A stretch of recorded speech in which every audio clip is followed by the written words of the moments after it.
요한계시록은 한마디로 얘기하면 위로의 말씀입니다. 당시 상황을 좀 우리가 이해할 필요가 있겠지요. 그러면 AD 50년대부터 54년인가요? 네로 황제가 치리를 하는데 64년에 이르러서 네로 황제 통치하는 데에 큰 사건이 하나 일어났습니다. 로마의 대화재가 발생한 것입니다. 대화재가 막 발생하고 난 다음에 이제 이 방화를 누가 했냐 하는 것 때문에 굉장히 사회가 어수선했습니다.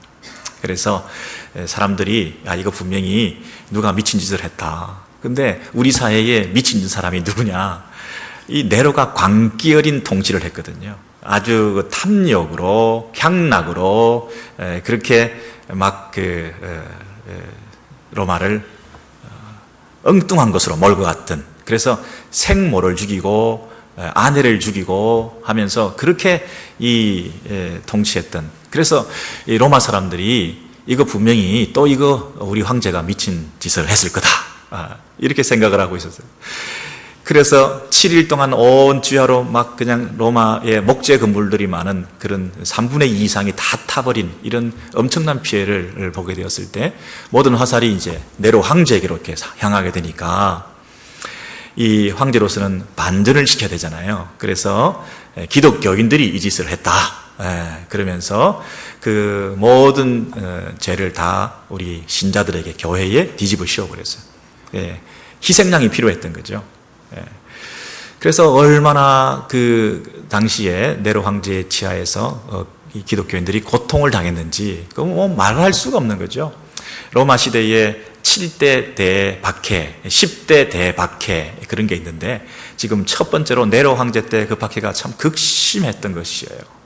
여러분, 사람들을 다 잡아서 시체에 불을 피워서 네로 황제의 그 정원을 밝히는 그런 일을 하면서 사람들을 아주 고통 가운데 몰아넣기도 했고, 뭐 말할 수가 없는 거죠. 여러분, 그 네로 황제의 치하에서 고통을 당하고 좀 이제 살만한가? 뭐 못 살겠으니까 땅으로 파고 들어가서 카타콤에 들어가기도 하고, 이렇게 근근히 명맥을 유지하는 그 당시에 교회 지도자인 베드로와 바울은 죽음을 당했습니다. 순교를 하게 된 거죠. 여러분, 참 교회가 핍박을 당하는데 한 가지 소원이 있다면 이 정신적인 지주가 살아남아서 과마력을 주고 영향력을 주어서 우리가 낙심이 될 때에 그 지도자가 우리에게 다시 한번 일어날 수 있도록 해줘야 되는데, 믿었던 지도자가 다 순교당하고 있는 대사도 바울과 베드로가 죽어버리는 그런 1차 네로 황제의 그 박해 시기에 교회로서는 참 소망이 없게 된 거죠. 야, 이거 정말 끝이 났구나, 정말 끝이 났구나, 기독교는 막을살 되는 것이구나, 그렇게 생각했을 거라고요. 그 다음 2차 박해가 일어났는데, 여러분 아시는 대로 도미티아누스라고 하는 81년에 AD 81년에 다스리기 시작해서 96년까지 다스렸거든요. 근데 이 사람이 갑자기 90년에 이상한 짓을 했어요. 자기가 갑자기 신이다 이렇게 선포를 한 거예요. 신격화, 자기를 미화하는 작업을 했는데, 그 당시 보통 그 로마 사람들은 그게 그렇게 이상한 것은 아니었어요. 왜냐하면 로마 황제는 살아있을 때도 신으로 행세를 했던 거고, 그리고 죽고 나면 누구나 다 로마 황제들은 신격화, 신이 되는 거예요. 죽고 난 다음에는 사후에는 그렇게 신이 되는 건데, 그런 면에서 지금 뭐 살아있는 동안에 갑자기 내가 신이다 하면서 형상을 만들어서 절하라, 황제 숭배, 황제를 신격화하는 이런 일을 했을 때 그 당시 사람들은, 백성들은 그럴만 했어요.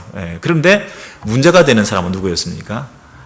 우리 교인들이, 우리 기독교인들이 이것을 할 수가 없었죠. 우상 숭배. 그래서 오히려 황제 숭배를 로마 전 지역에, 소아시아 지역까지 다 확대해서 이렇게 강요하는 그 치하에서 우리 기독교인들은 극심한 네로 황제 때하고 비교할 수 없는 고통을, 그 더 큰 박해를 당했던 것입니다.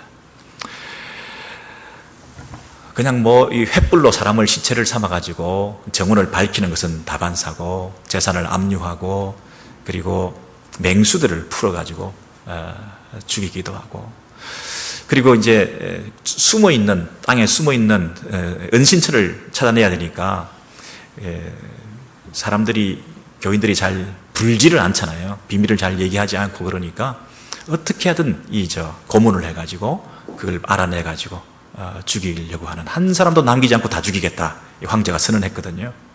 그러니 이 믿음을 지키는 신실한 교인들이 자기는 죽을지언정 얘기하지 않겠다 이렇게 했을 때 자녀들까지 불러내가지고 가죽옷을 입히고 짐승털을 붙여가지고 추우니까 뭐 따뜻하게 해주는가, 그게 아니라 사냥개를 풀어가지고, 굶주린 사냥개를 풀어서 그 아이를 물어뜯게 만들고 살을 뜯게 만들고 찢게 만드는 이런 짓을 하면서 도무지 부모로서 눈뜨고 볼 수 없는 그런 상황에서 내가 얘기할게.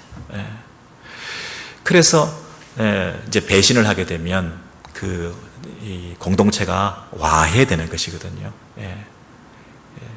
비밀을 얘기함으로써 서로 불신 사회가 되고 이간질을 하게 되어서 이 공동체가 주저앉게 되는, 그런데다가 설상가상으로 2차 박해, 이 도미티안 박해 때에 교회의 지도자였던 노사도, 사도 요한이 이제 잡히게 됩니다. 황제 숭배를 거부하니까. 그래서 뜨거운 기름 가마에 던져질 위기에 처했습니다. 그래서 거기서 간신히 구사일생으로 하나님의 은혜로 살아나서 이제 또 조금 세월이 흐른 다음에 밤모섬에 유배를 가게 됩니다. 차가운 애기의 바닷바람 파도를 헤치면서 작은 배에 몸을 싣고 4시간 반이나 떨어진 곳에 아주 그 돌로 만든 그 보잘것없는 섬에 가서 유배당하는 생활을 하게 됩니다. 여러분, 이제 끝난 거 아니겠습니까? 이제는 완전히 이 교회가 무너지게 되지 않았습니까? 처음 박해 때는 뭐 간신히 살아남았다 하더라도 이 박해가 거듭될수록 점점 더 이 힘이 빠지게 되지 않겠습니까? 그나마 지켜왔던 신앙을 다 내려놓게 되고 서로 밀고를 하게 되고 서로 믿지 못하는 이런 상황 속에서 이제 공동체 전체가 이제 주저앉게 되는 상황이 되지 않습니까? 이런 상황에서 하나님께서 이 사도 요한까지 데리고 가버렸을 때 이 교회로서는 영향력과 가마력을 받을 수 없는 이런 상태에서 하나님의 교회는 이제 끝이 났구나. 이 교회는 완전히 무너지고 신앙을 가진 사람은 다 잡혀가고 순교당하고 그리고 지도자마저 이제 다 없어지게 된 상태에서 이제 이 교회는, 하나님의 교회는 끝이 났구나 하는 그런 상태에서 하나님께서 그 밤모섬에 찾아오신 것입니다. 그 밤모섬에 찾아오신 것입니다. 끝이 났는 줄 알았는데 끝이 아니었던 것입니다. 밤모섬에 떨어져 있어가지고 이제 더 이상 교회에는 영향력을 행사할 수 없을 줄 알았는데 그 도태되고 별 볼 일 없어 보이는 노사도, 이제는 몸도 마음도 약해져서 힘도 빠지고 아무것도 할 수 없는 그런 노사도, 그를 통해서 하나님께서 일을 시작하시는 것입니다. 그곳이 땅 끝이었는 줄 알았는데 이제는 추방까지 당하고 유배까지 당해서 가장 버려진 땅까지 가서 이제는 그곳에서 죽음을 맞을 수밖에 없는 줄 알았는데 그것이 바로 하늘문이 열리는 장소였습니다. 끝이 아니었던 거죠. 그러면 거기에서 받은 계시의 말씀, 요한이 받은 계시, 요한계시록의 내용이 뭐였겠습니까, 여러분? 그 고통과 핍박 가운데서 있는 그 박해 가운데 있는 그 교회를 향해서 끝이 아니다.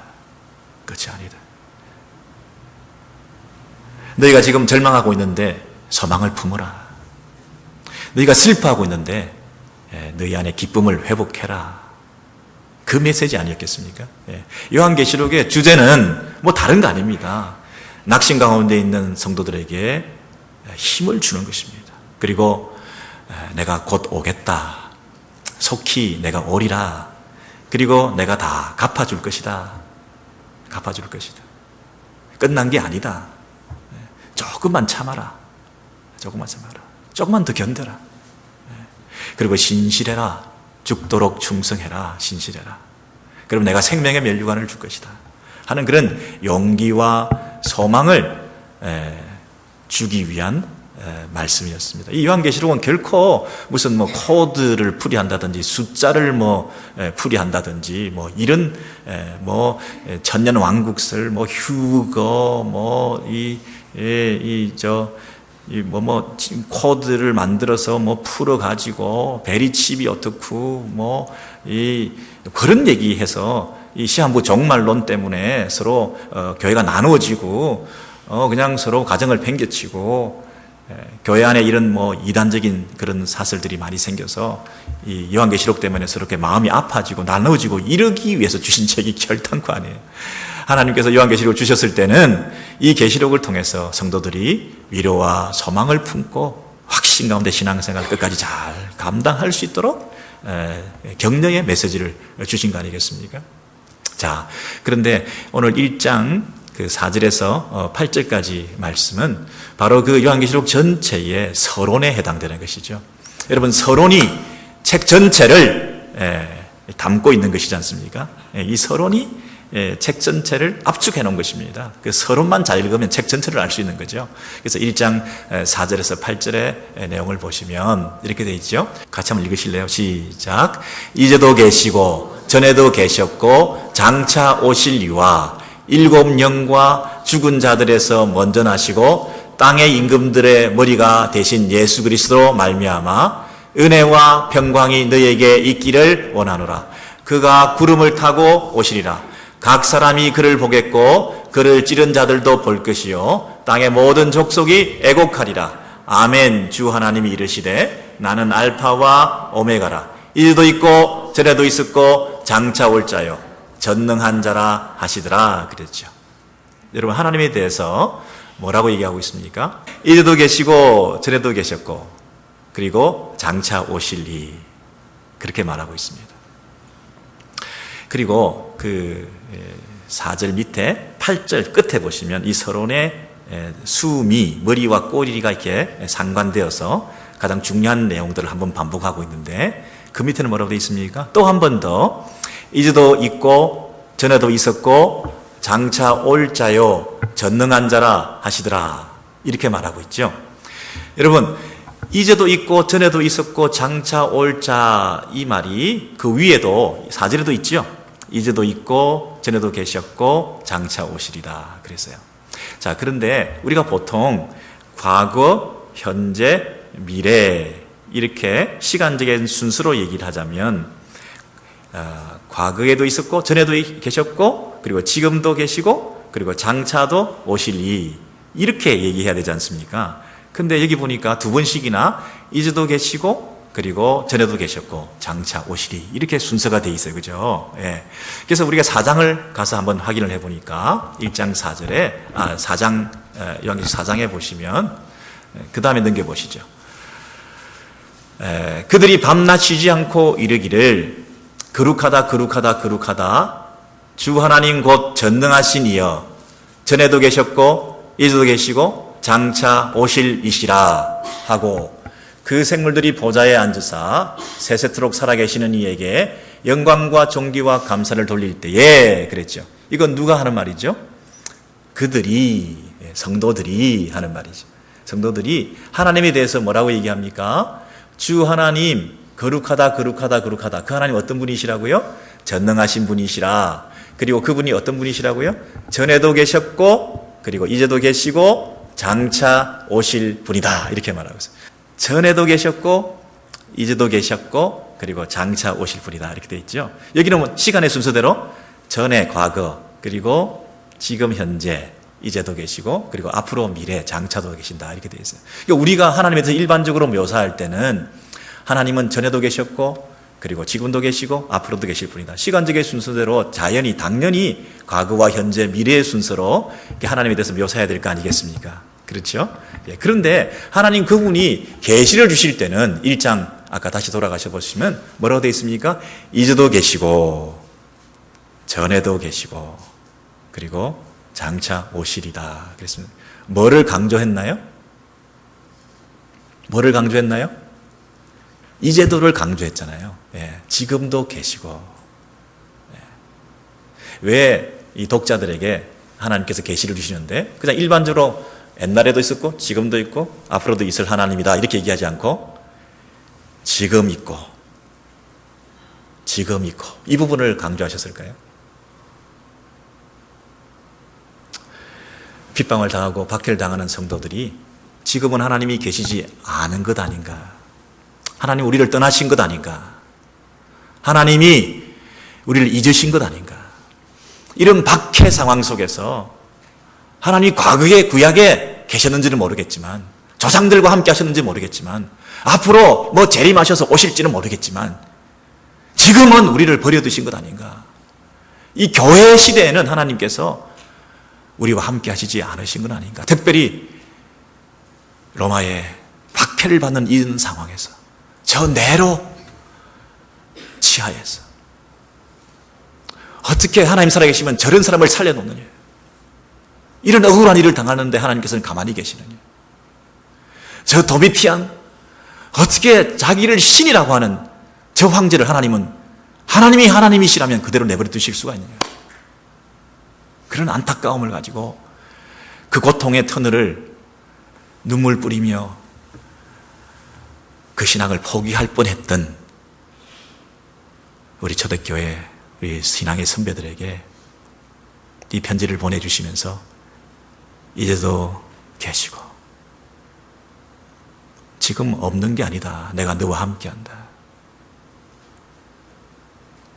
여러분 우리가 살아가다 보면 이 로마 시대에 핍박을 당하는 성도들보다 더 큰 고통을 우리가 당하지는 않습니다. 그렇죠? 이런 극심한 환란이 닥치면 우리 다 도망가 버렸을 거예요 아마.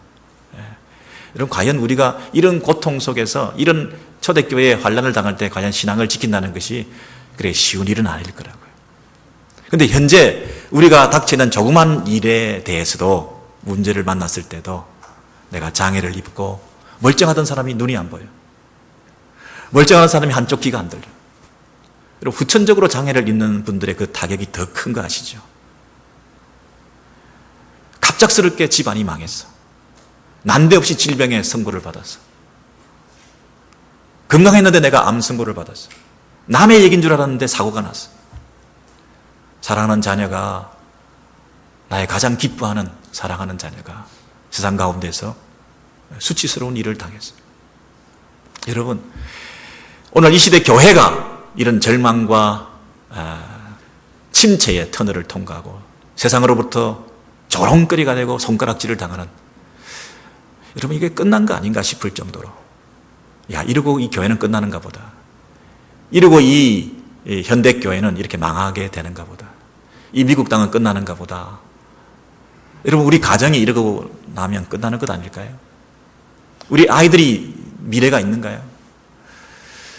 여러분 뭔가 우리 마음속에 나에게 닥친 그런 갑작스러운 사고나 질병이나 가난이나 문제투성이의 이런 삶을 살면서 지금 우리 하나님이 나와 함께 하시는가, 그런 의심과 회의 속에서 신앙생활을 간신히 버티고 있는 여러분에게 하나님께서는 확신 가운데 여러분에게 내가 너와 함께 지금도 하고 있다고 하는 사실을 분명히 심어주시고자, 과거에 나 있었고 지금도 있고 미래도 있을 거다 그렇게 말씀하시지 않고 지금 살아있는 하나님이다 그렇게 말씀하셨다는 거죠.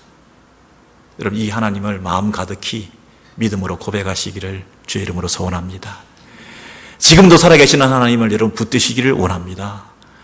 초대교회의 이 핍박 가운데서 이 말씀을 받아들었을 때에 과거, 현재, 미래가 아니라 현재 먼저 나와 있는 이 도취되어 있는 이 하나님에 대한 수식어를 받아들였을 때 이 속에 담겨있는 이 하나님의 무한하신, 우리를 향하신 하나님의 그 계시의 음성을 듣고 확신 가운데 살아계시는 그 하나님을 믿고 의지하고 다시 일어났을 그 시험을 통과하고 그 질병을 통과하고 그 문제를 통과하고 그 관계의 악화를 통과하고 그 낙심된 가운데서 다시 하나님을 바라보게 되었을 그 신앙 회복이 오늘 저와 여러분 가운데도 있게 되기를 소원합니다. 여러분, 이 신앙 회복이 없이는, 이 마음 바꿈이 없이는, 생각을 바꾸고 마음을 바꾸고 하나님 안에서 다시 주저앉아서 일어나는 이 체험이 없이는 이 말씀 받으면 뭐 하겠습니까? 이 편지를 받아들면 뭐 하겠습니까? 이제도 계시고 이 도치되어 있는 이 문장을 해석하면 뭐 하겠습니까? 이제도 계시는 그 하나님, 그렇습니다. 지금 나와 함께 하십니다. 지금 가장 힘든 상황 속에 있는 나에게도 그 하나님은 여전히 살아계십니다. 가장 절망 중에 있는 나에게도 하나님 살아계셔서 내게 소망이 되십니다. 이렇게 눈물로 고백할 때에 그래 맞다. 그래 맞다. 내가 내 삶 가운데 구체적으로 역사하시는 그 하나님의 손길을 앞으로 경험하게 될 것이다. 이렇게 소망을 주실 것입니다.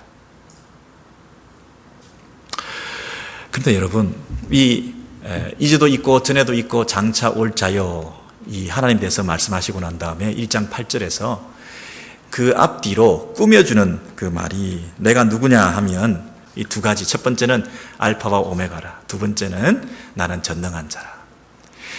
이 하나님에 대해서 설명을 해주고 계시죠. 왜냐하면 이제도 계시고 하나님, 그 하나님을 설명해주고 난 다음에 내가 지금 너와 함께 있는 이 하나님이 어떤 하나님인지에 대해서 말씀해 주셔야 될 거 아닙니까? 그래서 첫 번째는 내가 지금 너와 함께하는 그 하나님이 어떤 하나님이냐. 첫째는 알파와 오메가가 되는 하나님이다, 그렇게 얘기했고, 두 번째는 전능한 하나님이다, 그렇게 말씀하셨어요. 첫 번째, 그 알파와 오메가가 된다, 그 말의 뜻은 뭘까요? 나는 알파와 오메가가 된다. 알파 오메가가 된다. 처음과 끝이다, 그런 뜻인데요. 내가 지금 끝이다, 이렇게 생각하고 있는 사람에게 하나님께서 찾아오셔서 내가 시작과 끝이 된다, 이렇게 말씀하신 거예요. 끝났구나, 이렇게 체념하고 있는 사람들에게 하나님 찾아오셔서 네가 스스로 끝을 낼 수 있는 것이 아니다, 끝은 나에게 달린 거다, 이렇게 말씀하시는 거예요. 요즘 이 시대의 교회가 이제 끝이구나, 내 인생이 끝이구나, 내 자녀들이 끝났구나, 내 이민생활, 비즈니스, 내 건강, 이게 끝인가 보다, 이러다가 끝나는 것 아닌가 불안해 하시잖아요. 그죠? 우리가 뭐 기도 많이 하고 하나님 앞에 서원 드리고 그렇게 했는데 응답도 잘 안 되고 그러면 좀 섭섭하잖아요. 하나님, 이것만은 좀 들어주시면 좋겠습니다. 그렇게 내가 기도하고 하나님 앞에 매달렸는데 그것까지 안 들어주실 때가 있잖아요. 그것도 안 되면 나는 더 이상 소망이 없거든요. 그나마 살아왔던 것은 그 소망 품고 살아왔는데 그것까지 안 된다 그러시면 참 낙심되잖아요. 하나님에 대해서 괜히 좀 마음이 섭섭하잖아요. 겉으로는 교회 생활하고 뭐 설교도 하고 겉으로는 뭐 교회 생활 다 하지만 속으로는 어떤 좀 마음의 섭섭함이 자리 잡을 수가 있어요. 그런 섭섭함, 그런 서운함, 이런 것을 가지고 신앙생활에 이 침체를 겪을 수가 있어요. 점점 바닥으로 갈 수 있어요. 그러다가 스스로 자기 연민에 빠지면서 신앙생활에 열심을 내지 않게 되고, 몸이 좀 건강해야 뭐 열심도 내보죠. 계속 이렇게 아파가지고는 내 몸 하나 추스리지 못하는데 무슨 하나님이 일을 하겠으며, 만사가 다 싫어졌는데, 마음이 동하지 않는데 뭐 교회를 섬기고 뭐 예배 드리고 뭐 사랑 나누는 집회를 100번 한들 그것이 나하고 무슨 상관이 있겠습니까? 마음이 동하지 않는데요.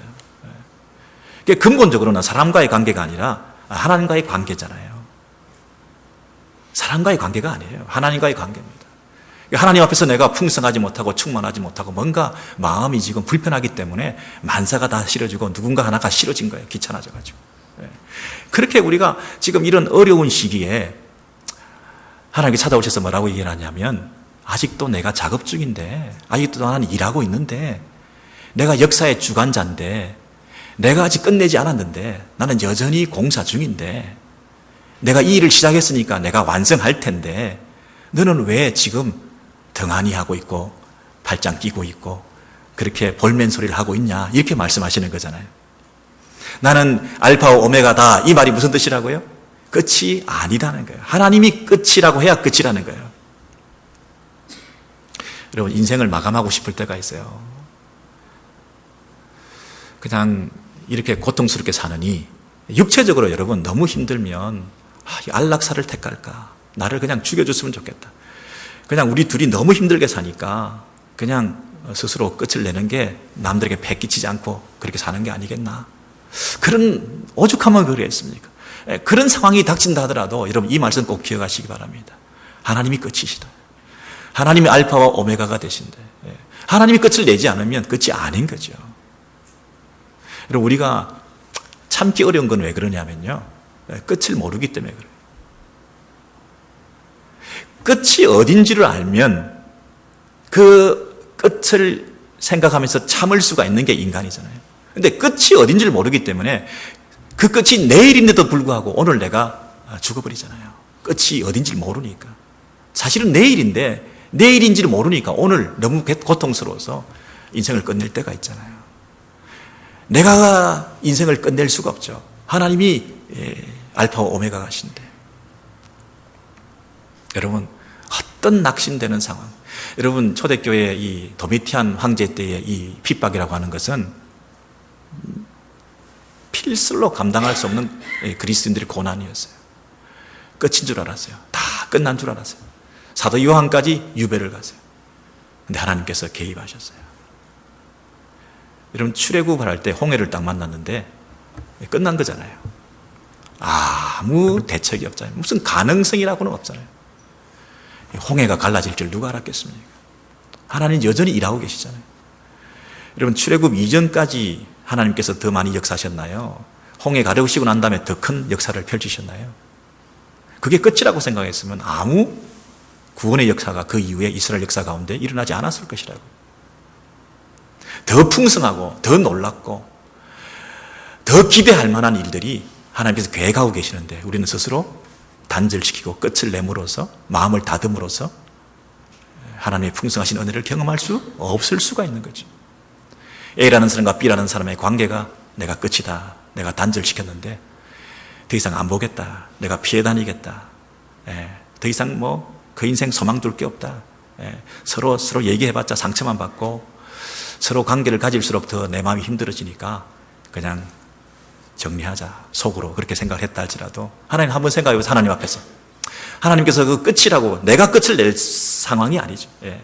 하나님이 끝이라고요. 하나님이 시작하실 텐데 하나님께서 그 이후에 더 풍성한 관계의 회복과 더 놀라운 동력과 더 하나님 앞에서 함께 시너지 효과를 내면서 주를 찬양하고 사역하게 될 그 영광스러움을 여러분 상처를 회복한 사람들이 더 사랑하고 비온 뒤에 땅이 굳어져서 더 강건하게 하나님 앞에 쓰임 받을 수 있는 그 풍성함과 그 원대한 계획을 우리가 다 깡그리 무시해버리고 내가 끝내버릴 때가 얼마나 많이 있습니다.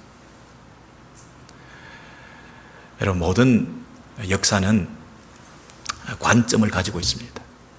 그래서 알파와 오메가가 되신다 이 얘기는 역사의 주관자가 되시는 그분만이 객관적인 역사에 대해서 말할 수 있는 분이다. 그 뜻과 똑같은 거예요. 역사는 왜곡되기 마련이니까 그 관점에 따라서 권력과 힘이 있는 사람들의 역사가 되잖아요. 모든 역사는 승자의 역사입니다. 완전히 객관적인 역사라는 것은 있을 수가 없습니다. 시대 따라 권력 따라 다 역사는 다르게 바뀌기 마련인데 그 역사를 온전히 바로 잡을 수 있는 분은 우리 하나님이시다. 내가 알파와 오메가다. 처음과 끝이다. 그 사이에 있었던 모든 뒤죽박죽되고 트위스트되고 왜곡되어 있는 변질되어 있는 그리고 억울한 이런 역사의 반복과 점철되어 있는 왜곡된 역사의 마지막에 종지부를 찍으면서 바로 잡으실 분은 우리 하나님이시라는 거예요. AD 64년에 네로 황제의 로마 대화재 사건 때 우리 기독교인들이 억울한 누명을 썼느냐? 자기가 한 짓을 우리들에게 다 뒤집어 씌웠느냐? 그것 때문에 지금 너희들이 고통당하고 수천 수만의 그리스도인들이 죽어갔느냐? 네 자녀들이 그렇게 처참하게 개죽음을 당했느냐? 내가 알파와 오메가다. 내가 바로 잡을게. AD 90년에 도미티안 황제가 자기가 신이라고 하면서 자기를 미화하고 역사를 왜곡하고 자기를 신격화했냐? 내가 신 아니냐? 내가 알파 오메가 아니냐? 역사를 바로잡을 자가 바로 내가 아니냐? 도미티안 황제의 신격화 작업에 동원되어서 정권에 아부했던 사람들이 복을 받았던 것, 그렇게 부럽더냐? 후회하냐? 내가 바로 잡을 거야. 하나님 아닌 그 인간은 살아남기 위해서 그를 향해서 신이라고 절했던 수많은 배신자들, 하나님께서 책임질 거야. 끝까지 믿음을 지켰던 충성된 신실한 내 아들, 딸들아, 내가 보상할게. 죽도록 충성하라, 신실하라는 말이죠. 믿음을 지키라는 얘기죠. 그랬을 때 하나님께서 너 인생 가운데 버려둔 것 같은 이 역사의 모든 최악의 상황이, 네 인생 가운데 최악의 상황이 지금 닥쳤다 하더라도 그 가운데서 변절하지 않고 하나님을 바라보고 믿음을 지키면 역사의 참된 주관자가 되시는 하나님께서 바로 잡을 거다. 여러분, 이 알파와 오메가가 되시는 하나님이 여러분 개인사, 그리고 여러분의 가정사, 그리고 우리 교회사, 이 세상의 모든 하나님 역사 가운데 그 하나님이 살아계셔서 역사하시고 마지막 날에 당신의 역사를 새롭게 세우실 것을 여러분 믿으시기를 바랍니다. 더 이상 다른 위로가 있겠습니까? 더 이상 다른 우리의 신앙을 지킬 근거가 있겠습니까? 하나님이 알파와 오메가라, 그렇게 다 피리어드를 찍으셨는데 다른 무슨 할 말이 있겠습니까? 그런데 우리 하나님께서 요한계시록 22장에 한 번 더 이 얘기를 하고 계시는데요. 22장 넘겨서 보시면요.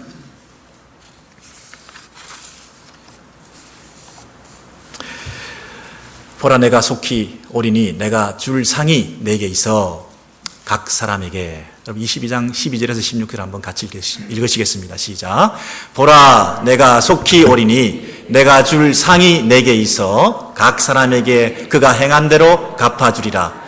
나는 알파와 오메가요, 처음과 마지막이요, 시작과 마침이라. 나 예수는 교회들을 위하여 내 사자를 보내어 이것들을 너희에게 증언하게 하였노라. 아멘, 아멘. 여러분, 지금 누가 하는 말씀인가요? 나 예수는 그랬습니다. 아까 1장에서는 나는 알파와 오메가라, 전능하신 분이라. 누구에 대해서 말씀하셨던가요? 성부 하나님이죠. 하나님에 대해서 말씀하셨던 1장에 그 말씀이 22장 제일 끝에는 예수님께서 내가 알파와 오메가다 이렇게 말씀하셔요. 이 독자들에게 이거 어떻게 된 거지? 잘못 기록됐나? 그런 의아심을 불러일으킬 만한 구절이지 않습니까? 그런데 우리가 지금 예수 믿고 죽임당하신 예수 때문에 고난을 당하고 예수 때문에 우리 처와 자식과 재산을 다 잃어버린 이런 상황 속에서 핍박당하고 있는 그 당사자인 그 예수가 하나님이시라는 거예요. 그래서 너의 핍박과 고난, 너의 손해와 상처와 눈물을 누구보다도 잘 아시는 하나님께서 내가 직접 갚아주겠다는 거예요. 성부 하나님이 바로 성자 예수 그리스도, 예수가 바로 하나님이시라는 거죠. 그 하나님이 직접 오셔서 너희들을 책임져 줄 것이다. 그렇게 말씀하실 때에 그 알파와 오메가라는 말을 여러 번 반복해서 다른 말로 이렇게 얘기합니다. 처음과 마지막이요, 시작과 마침이요, 나 예수는 그렇게 말씀하시죠. 여러분, 한 번만 알파 오메가다 이렇게 하셔도 될 텐데 왜 처음과 마지막이요, 시작이요, 끝이요, 마침이요 이런 말을 계속 하시겠어요?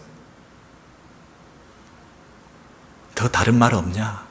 내가 더 다른 말을 반복해줘서 네가 확신을 가질 수 있다면 내가 계속 반복할게. 내가 알파와 오메가라. 그걸로 안 되니? 이해가 안 되냐? 확신이 없니? 알파와 오메가 그걸로 못 알아듣겠니? 처음과 나중이야. 시작과 끝이야. 내가 역사의 주관자야. 역사의 심판자야. 역사를 바로 잡을 자야. 처음과 끝이야. 나만 믿어. 나만 바라봐. 나만 신뢰해. 똑같은 표현을 또 내가 또 해주랴. 두 번, 세 번 반복하시면서 1장과 22장 수미상관으로 연결시키면서 우리 하나님이 우리의 역사의 주관자가 되심을 분명히 믿어라. 그렇게 말씀하시면서 이 말씀을 마무리하고 계시는 거죠. 여러분, 하나님께서 알파와 오메가가 되시고 처음과 마지막이 되시고 시작과 마침이 되셔서 우리에게 주시고자 하는 그 위로와 확신, 여러분 흔들림 없이 그 하나님 붙드시고 받아 누리시기를 소원합니다. 하나님은 처음과 마지막이 되세요. 시작과 끝이 되세요. 확신이 부족한 성도들에게 두 번, 세 번 반복해서 마지막에 또 한 번 다짐하시면서 잊지 마라, 변절하지 마라, 믿음을 지켜라, 내가 속히 올 것이다, 그리고 너에게 줄 상을 내가 가지고 있다, 그리고 각 사람에게 나 하나쯤 배신하면 어때, 나 하나쯤 이러고 있는 우리 각 사람들에게 찾아오셔서 네가 행한 대로 내가 갚아줄 것이다. 믿음으로 구원받지만 믿음을 가진 사람이 신실하게 네가 그 믿음을 지키는 삶을 살았을 때에 그 모든 것을 하나님께서 다 아시고 각 사람에게 하나님께서 지켜줄 것이다, 도와줄 것이다, 갚아줄 것이다. 여러분, 우리 신앙생활은 1대1의 관계입니다. 그냥 덤으로 묻어가는 거 아닙니다. 대충 분위기에 휩쓸린 거 아닙니다. 내 양심을 지키는 겁니다. 하나님 앞에서 내 믿음의 본질을 늘 확인하는 겁니다. 알파 오메가가 되시는 그 하나님 앞에서 심판대를 끝에 가서 할 것이라고 생각하지 말고 그 심판대를 내 앞에 늘 당겨오는 것입니다. 늘 우리는 심판대 앞에서 사는 것입니다. 그렇게 살아가는 하나님 앞에서의 신실한 삶을 살아갈 때에 우리가 믿음을 지킬 수가 있다는 것입니다. 여러분, 우리 신앙생활 가운데 이러한 그 회복이 있게 되기를 소원합니다. 그리고 제가 두 번째 말씀드리려 한 것은 전능하신 하나님이다 그랬죠. 이제는 우리와 함께 하시는, 지금 함께 하시는 그 하나님께서 어떤 분이라고요? 알파 오메가가 되시고 그 다음에 전능하신 하나님이다, 그렇게 말씀드렸죠. 이 전능하신 하나님이라는 뜻은 뭘까요? 전능하신 하나님이다. 전능하신 하나님이라는 얘기는 유능하다 하는 거하고 좀 다르죠. 유능하다 하는 거와 좀 다른 것 같습니다. 유능하다는 것은 어떤 형편이나 환경이나 상황이 될 때에 실력을 발휘해서 야, 저 사람 참 유능하다, 실력 있다, 이렇게 말하지만 전능하다라고 하는 것은 전혀 가능성도 없고 전혀 할 수도 없는 여건인데도 그것을 해낼 때 그게 전능한 거죠. 그럼 이 시대에 유능한 사람들도 많겠죠. 다들 여러분도 유능하신 분들이잖아요. 이 세상 가운데 유능하신 분들이 많아서 잘 피해가기도 하고 잘 살아남기도 하고 잘 도망다니기도 하고 성공하기 위해서 열심을 내기도 하고, 여러분 그 당시에 이 핍박 상황 속에서도 유능한 짓을 많이, 처세적인 그런 삶을 살아가는 사람들도 많았겠죠. 그러나 그런 사람 부러워하지 마라. 그 모든 것을 바로 잡으실 수 있는 분은 유일한 한 분, 전능하신 하나님이시다, 그런 뜻이죠. 여러분, 이 전능하신 하나님에 대해서 우리 4장에서 한번 확인해 보면 좋겠는데요. 4장 1절에서 4절 보시면, 이 일 후에 내가 보니 하늘에 열린 문이 있는데 이리로 올라오라. 여러분 잘 보세요. 4장의 말씀 보시면 이리로 올라오라 그랬어요. 사도 요한을 계시를 허락하시기 위해서 하늘로 올라오게 하셨는데, 그 올라와서 하늘에 있는 환상을 본 것이 뭐냐 하면 이후에 마땅히 일어날 일들을 내가 내게 보이리라 그랬어요. 여러분, 여기서 마땅히 일어날 일, 그 말이 must, 반드시 될 일이라는 거죠. 반드시 될 일이 앞으로 있는데 그 일을 내가 되게 하겠다라고 말씀하시죠. 그런데 뭘 봤느냐 하면 하늘의 보좌를 베풀었고 그 보좌 위에 앉으신 이가 있는데, 여러분 보좌, 하나님 보좌, 하나님을 본 것이에요. 그 하나님 보좌에 있는데 그 보좌에 누가 앉았습니까? 무지개가 있고 보좌에 둘렀는데 24보좌들이 있고 24장로들이 흰옷을 입고 머리에 금관을 쓰고 있더라 그랬습니다. 흰옷을 입었다는 얘기는 진짜 흰옷을 입고 있는 게 아니고요. 요즘 이단들 보니까 흰옷을 쫙 입고 있는 분들이 있던데, 이 그리스도의 보혈로 씻음받아 깨끗하게 되었다, 씻음받고 구속함을 받았다는 상징적인 단어들 아닙니까? 이걸 여자적으로 글자 그대로 막 갖다 붙이면 안 되죠. 그 구원받은 백성들이 머리에 금관을 쓰고 이 왕의 통치에 그 왕권을 가지고, 그렇죠, 하나님 나라의 그 왕권에, 참왕이신 하나님의 그 왕권에 동참한다는 거죠. 왕의 통치에 함께 동참하는 이런 아름다운 복된 삶으로 그 하늘에서 하나님을 향하여 하나님 보좌를 중심으로 예배하고 있는 이 모습을 보이죠. 24 보좌는 뭐죠? 12 구약 지파와 그리고 12 신약 사도들을 합쳐서 12 더하면 24. 신구약 성도들을 상징하는 단어들이죠. 그래서 24 장로들이 모여서 하나님 무지개, 약속의 무지개를 거기서 보면서 하나님께서 이 모든 일들을 지키실 것이다. 마땅히 이 일을 이루시고야 마실 것이다. 이렇게 약속해 주신 것이죠. 여러분, 지상에는 지금 어떤 교회 형편인가요? 천상에는 지금 교회가 이런 교회였습니다. 근데 지상에는 어떤 교회인가요, 지금? 끝난 교회잖아요. 지상에는 모든 것이 끝났다고 생각하는 상태에 있잖아요. 다 지하에 숨어들었고, 명맥도 유지하지 못하고, 뿔뿔이 흩어져 있고, 그런 교회잖아요. 지도자가 사도 요한 장로님도 유배가 갔잖아요. 그런 상태에 있는 이 낙심할 수밖에 없는 교회를 향해서 하나님께서 하늘에 완성된 천상의 교회를 보여주신 거예요. 지금은 교회가 이런 모습이지만 원래 완성된 현재 영광스러운 교회는 이것이 바른 교회의 모습이다. 이렇게 말씀해 주신 거예요. 그것이 뭐라고요? 마땅히 될 일이라는 거예요. 절망 가운데서 일어날 수 없는 상태에서 가능성이 전혀 없는데도 전능하신 하나님께서 그 일을 이루시고야 말 것이다. 이것이 전능하신 하나님이라는 거예요. 하나님이 반드시 마땅히 될 일을 하나님이 반드시 이루시고야 마실 하나님이다. 이것을 미리 보여주었던 이 하나님의 계시를 우리 성도들이 보고 전달받았을 때에 얼마나 소망이 넘쳤겠습니까? 지금은 끝난 교회지만 그러나 이 교회가 이렇게 끝나는 게 아니다. 근데 이 교회를 이렇게 세울 수 있는 것은 우리 힘으로 하는 게 아니다. 전능하신 하나님께서 반드시 그렇게 하시고야 마신다고 약속하셨다. 무지의 언약을 통해서 하나님께서 환상을 보여주시면서 약속하셨다. 마땅히 일어날 일이라고 분명히 공포해 주셨다. 그러므로 우리는 교회에 대한 소망을 잃어버릴 수가 없다. 교회를 포기할 수 없다. 지금은 교회가 교회 같지도 않은 교회지만 그러나 하나님의 교회, 영광스러운 교회를 생각하며 나는 교회를 죽도록 사랑하겠다. 이 교회를 위해서 죽도록 충성하겠다. 끝까지 이 교회를 지키겠다. 그런 마음을 가지고 성도들이 힘을 내었던 건 아니겠습니까? 왜? 그 교회는 전능하신 하나님의 손에 달렸으니까. 여러분, 이 4장을 7장에서 또 한 번 더 설명 마지막으로 이렇게 하고 있습니다.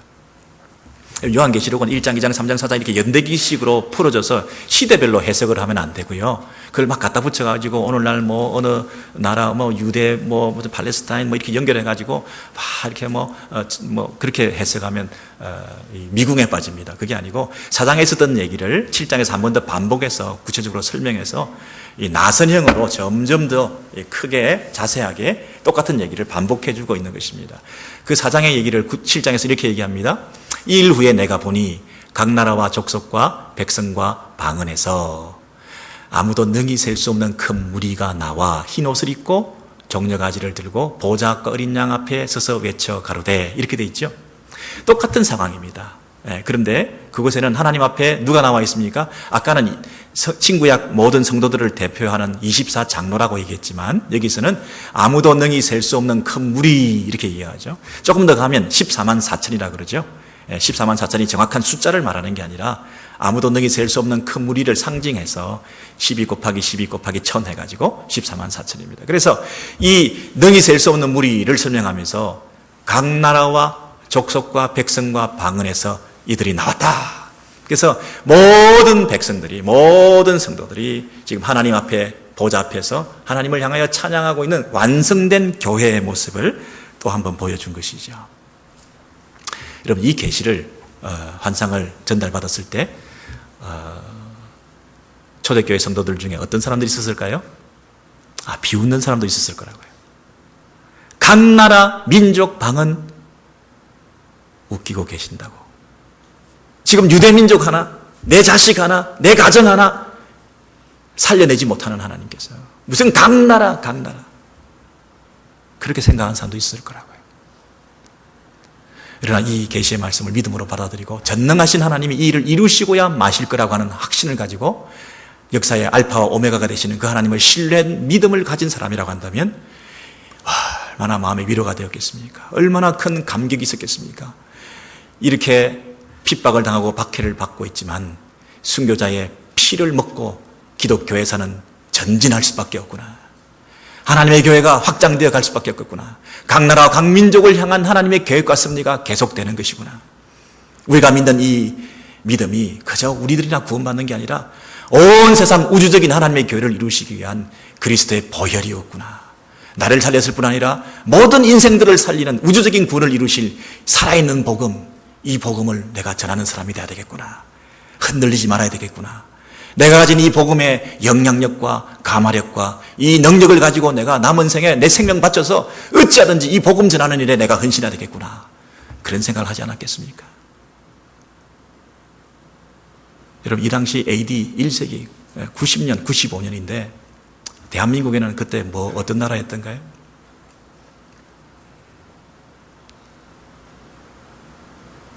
상식도 좀 있어야 될 것 같아요. 그죠? 여러분, 1392년이 조선시대 아닙니까? 그죠? 이성계, 태조. 그러면 1392년 이전에 그 1300년 전에는 고대시대 아닙니까? 고구려, 백제신라, 그 전 시대 아닙니까? 여러분, AD 90년에 이 환상을 받았습니다. 근데 그 환상의 성취가 바로 저와 여러분 아닙니까? 여러분, 이 사실을 믿어지시나요?